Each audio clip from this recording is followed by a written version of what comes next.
The Bold Little Tailor. A tailor was preparing to eat some jam. All of a sudden, some flies settled on it. The tailor killed 7 of them with one blow. The tailor was proud of his deed. He made a belt describing the deed. 7 at one blow. Inspired, he set out into the world to seek his fortune. On his way, the tailor met a giant who assumed that 7 at one blow referred to 7 men. The giant challenged the tailor to a test of strength. The giant squeezed water from a boulder, whereas the tailor squeezed water from cheese. The giant threw a rock far into the air, and it eventually landed. The tailor countered the feat by releasing a bird that flew away. The giant believed that the small bird was a rock, which was thrown so far that it never landed. The giant asked the tailor to help carry a tree. The tailor directed the giant to carry the trunk, while the tailor himself would carry the branches. Instead, the tailor climbed on, so the giant carried him as well.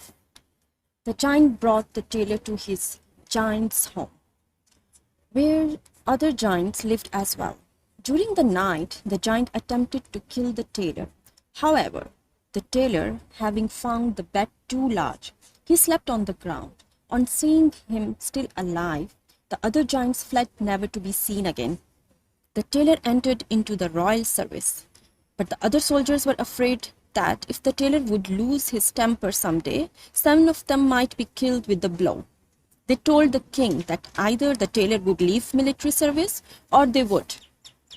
The king sent the tailor to defeat 2 giants, offering him half of his kingdom and his daughter's hand in marriage. The tailor provoked the giants into fighting against each other.